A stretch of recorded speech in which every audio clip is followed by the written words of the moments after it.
এখন রাত 12:10 শিয়াল তার অফিস থেকে বাড়িতে ফিরতেছে। তাই শিয়াল ফুল স্পিডে তার বাইকটিকে চালাচ্ছে, কেননা শিয়ালকে যত তাড়াতাড়ি সম্ভব তাকে তার বাড়িতে পৌঁছাতে হবে। শিয়াল তার বাড়িতে পৌঁছালো। শিয়াল তার গাড়িটিকে তার উঠানে রেখে তার ঘরের দিকে যেতে লাগলো। ঘরের ভিতরে প্রবেশ করে শিয়াল যা দেখলো তা দেখার জন্য শিয়াল মোটেও প্রস্তুত ছিল না। শিয়াল দেখতে পেল তার ছেলে এবং তার বউকে কে যেন খুন করেছে। এটা দেখে শিয়ালের উপরে যেন বাজ পড়ল। এরপর থেকে শিয়াল সম্পূর্ণ একা হয়ে যায় আর শিয়াল তার অফিসে যাওয়া বন্ধ করে দেয়। শিয়ালের বাড়ির সামনে একটি বাগান ছিল আর সেই বাগানেরই একটি গাছের সাথে একটি দোলনা রাখা ছিল।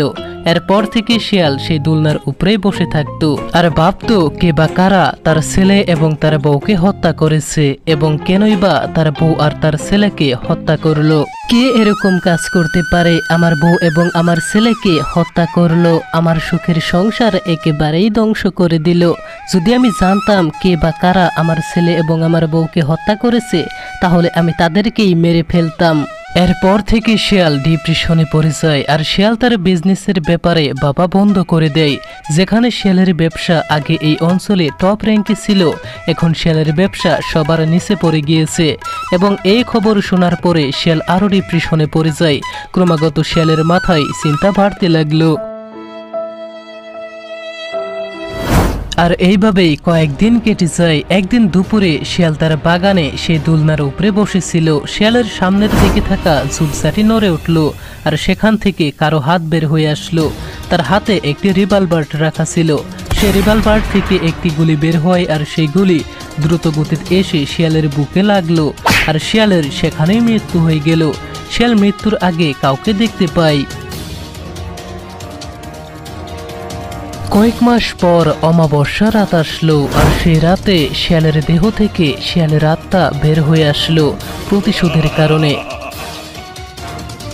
এবার তোরা কেউ বাঁচতে পারবি না, কেউ না, সবাইকে আমি একে একে মারবো। তোরা তোদের বিজনেসের জন্য আমাকে মেরে ফেললি, আমার সন্তান এবং আমার বউকে মেরে ফেললি, এবার তোরা কেউ বাঁচতে পারবি না।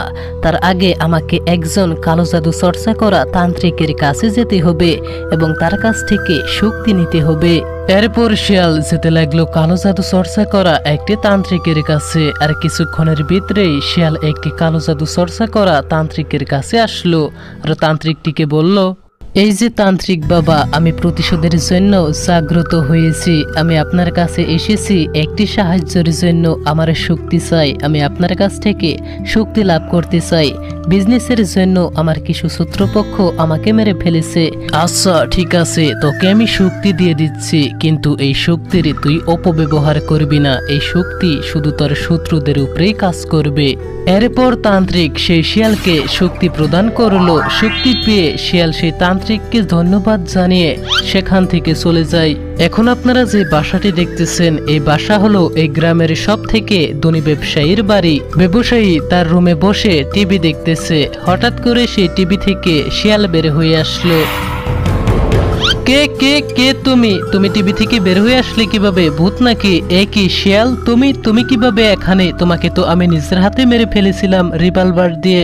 আমি জানি রামু ব্যবসায়ী, তুমি এই কাজটি করেছিলে, আমাকে মেরে ফেললে, আমার বউ ছেলেকে মেরে ফেললে। কেন এরকমটা করলে?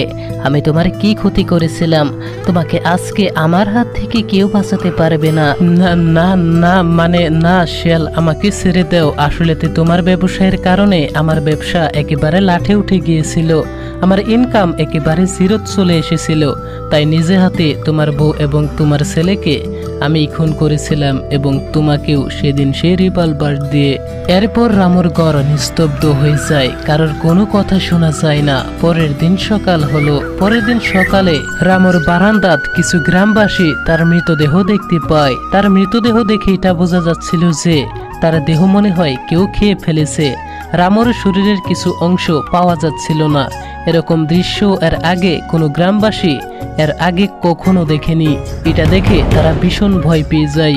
এদিকে শিয়ালের ভয়ঙ্কর আত্মাকে সে তান্ত্রিকের কাছে দেখা যায়। তান্ত্রিককে ধন্যবাদ দিয়ে শিয়ালের আত্মা তারা বাগানে ফিরে আসলো। বাগানে আসার সাথে সাথেই শিয়ালের দেহ অদৃশ্য হয়ে যায় আর শিয়ালের আত্মা সেই দোলনার ভিতরে প্রবেশ করলো। এরপর থেকে সেই দোলনা ভূতুরে দোলনা হয়ে যায়।